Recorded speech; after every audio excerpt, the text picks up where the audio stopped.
The World Health Organization put out questionable guidance on how to deal with the coronavirus. It was slow to communicate the magnitude of the threat, and it whitewashed the Chinese government's early handling of the crisis. It destroyed much of its credibility, damaged the field of public health, and failed to contain the pandemic. Now is not the time. That's a bit too early to consider that this event is a public health emergency of international concern.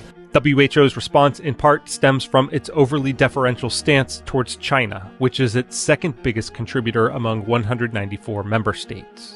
A phenomenal collective action and cooperation by the people of China to this response. We would have seen many more cases outside China by now if it were not for the government's efforts to protect their own people and the people of the world. The Chinese government is to be congratulated for the extraordinary measures it has taken to contain the outbreak.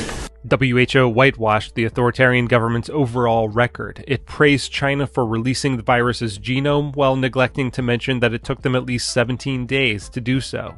It didn't report human-to-human transmission until late January, even though Chinese doctors suspected it at least a month earlier.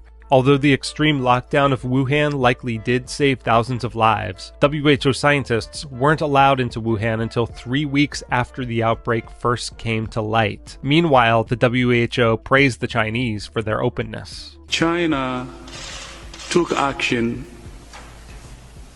massively at the epicenter, and that helped in preventing cases from being exported. If we say there's a pandemic of coronavirus, we're essentially accepting that every human on the planet will be exposed to that virus. And China have clearly shown that that's not necessarily the natural outcome of this event. As the virus continued spreading across Europe and reached America, WHO recommended that the travel industry maintain the status quo. There is no reason for measures that unnecessarily interfere with international travel and trade. One country that ignored this advice was Taiwan, which also warned the WHO that it suspected the virus was spreading through human-to-human transmission and was ignored. Taiwan, which has one of the lowest rates of known COVID infections per capita among countries impacted by the virus, was prevented from joining the WHO as a member country in 2015 by China, which refuses to acknowledge its independence. In late March, World Health Organization epidemiologist Bruce Aylward declined to answer a Hong Kong reporter's question about Taiwan, or even acknowledge its existence. Would the WHO consider Taiwan's membership?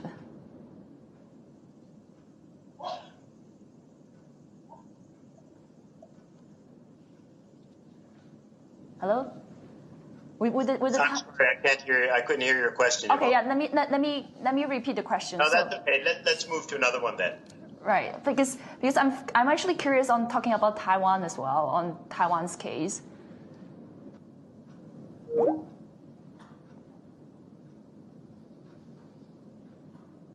We decided to give Dr. Aylward another call to follow up.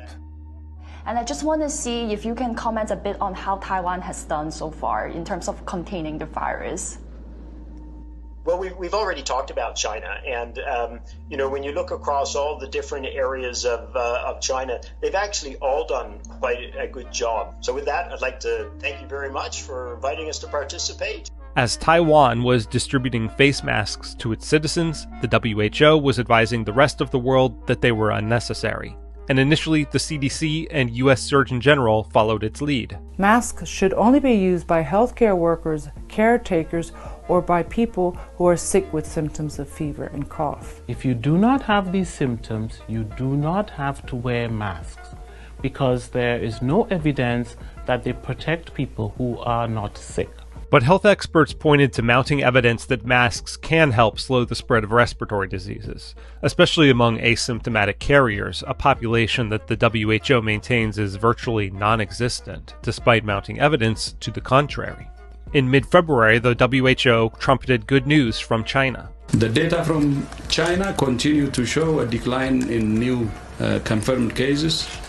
Once again, we're encouraged by this trend. ignoring evidence that it may have been a statistical anomaly, and U.S. intelligence believes that China has entirely misrepresented both case numbers and death tolls according to Bloomberg News. Finally, on March 11th, after Italy was already in full national lockdown with more than 10,000 cases, WHO finally acknowledged the true magnitude of the crisis, declaring a global pandemic. COVID-19 can be characterized as a pandemic. They could have called it months earlier. They should have known, and they probably did know. So we'll be looking into that very carefully, and we're going to put a hold on money spent to the WHO. Donald Trump and other world leaders aren't absolved for their failures by the WHO's bungling of this crisis. But it's important to remember that if the World Health Organization had done its job, the nightmare we're living through might not have happened at all.